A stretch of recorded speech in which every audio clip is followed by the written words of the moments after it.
la porte du funérarium. J'allais veiller le corps de ma mère. J'avais des choses à lui dire. Même si cela pouvait apparaître comme un manque de respect, j'enregistrais tout ce que je lui disais avec mon petit appareil photo qui faisait aussi des vidéos. Pendant une demi-heure, je retraçais sa vie telle que je m'en souvenais et telle que je l'avais perçue. Fille unique de mes grands-parents, elle avait été élevée dans un bel appartement du 6e arrondissement de Paris. Elle allait au cours de danse classique. Sa mère, ma grand-mère, l'accompagnait en restant assise pendant tout le cours avec probablement les affaires de ville de sa fille posées sur ses genoux. Comment ma mère, d'une famille plutôt bourgeoise, aimant lire, aimant jouer au tennis, à cause de ce jeune homme, mon père qu'elle avait amouraché, avait-elle pu suivre celui qui était devenu son mari dans une maison inconfortable, mal chauffée, des faubourgs de la ville de Nancy, subir 11 grossesses et élever tant bien que mal 8 garçons et une fille, dernière arrivée, celle qui sembla qu'on attendait depuis la naissance de l'aîné.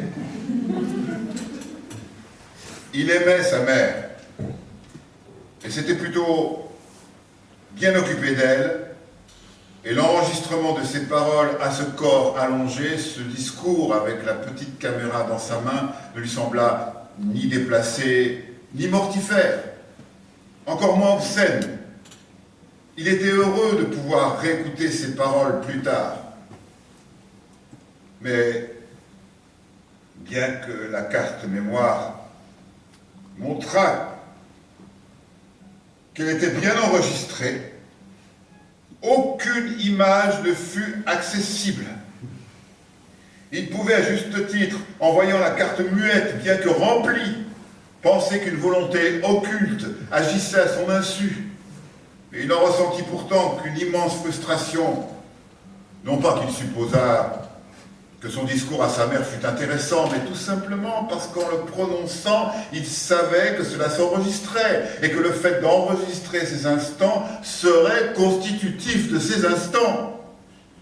Et ne pas en disposer altérerait le moment même où il avait prononcé ces paroles, parce qu'il savait que plus tard, il n'aurait pas eu le même souvenir de ses propos s'il n'avait pas enregistré la scène. Celui qui prend des photos dans une fête ne participe pas à la fête de la même façon que s'il n'en prenait pas. Ça ne veut pas dire qu'il n'est pas partie prenante, au contraire, mais qu'il a besoin de compliquer sa relation à cette fête en introduisant ce différé, sans doute la conséquence chez lui d'une sensibilité exacerbée, d'une incapacité à supporter toute l'émotion sur le moment, ou bien d'une indifférence qu'il compense par l'investissement photographique.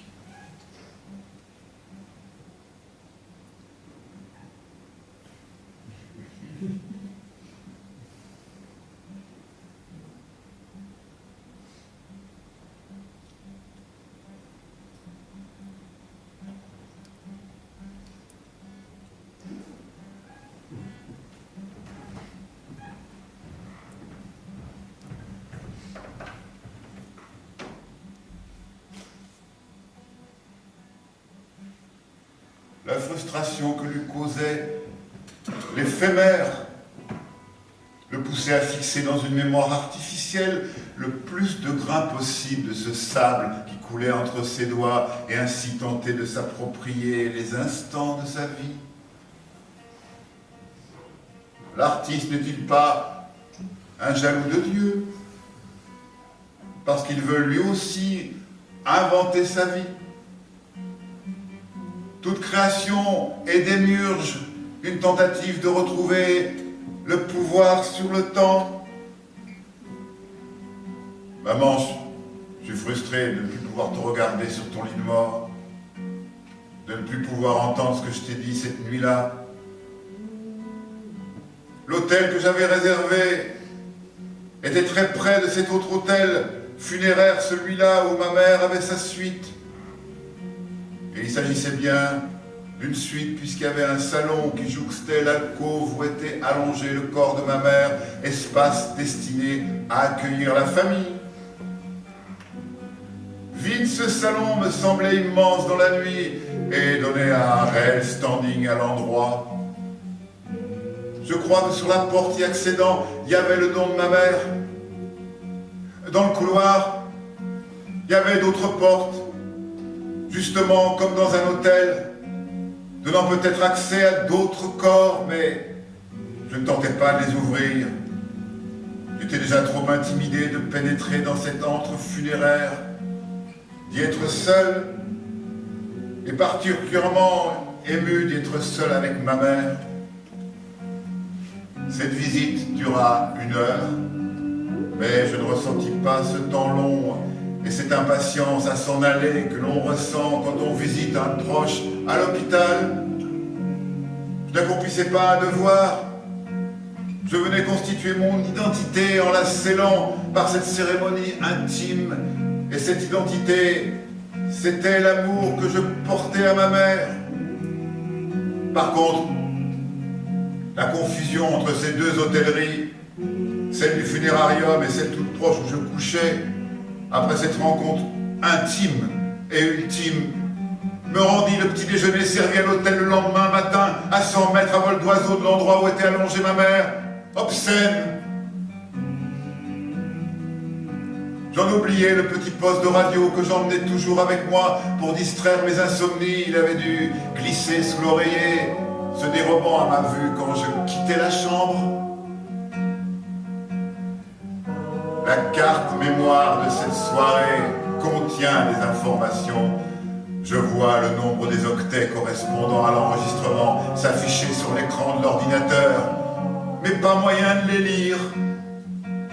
Pourtant, les spécialistes arrivent à retrouver des images que l'on a délibérément effacées d'une mémoire. Là, elles y sont, mais demeurent inaccessibles. Étrange que ça arrive à moi qui ne suis ni superstitieux, ni croyant. Voilà des signes dont je ne peux rien faire et ne veux rien faire. Et l'air entendu avec lequel certains me disent « Ta mère n'a pas voulu que ça s'enregistre ». Je peux même pas m'en nourrir comme on peut parfois se nourrir de l'épaisseur du mystère. Cette impossibilité à lire cette carte mémoire crée chez moi de la frustration pure.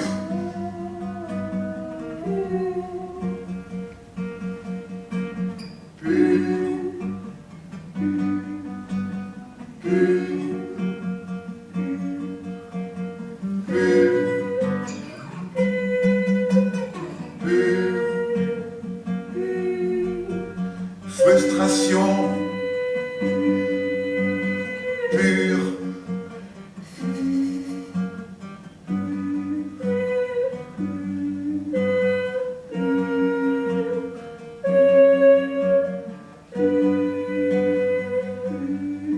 Quand j'oubliais de répondre immédiatement à un message téléphonique et que mon interlocuteur rappelait en me laissant de nouveau un message, eh bien si je continuais à ne pas répondre, je laissais tomber définitivement. Le respect des convenances et de la loi s'amenuise quand nous nous enfonçons dans la faute en dépassant cette frontière qui nous fait pénétrer dans le pays de la délinquance.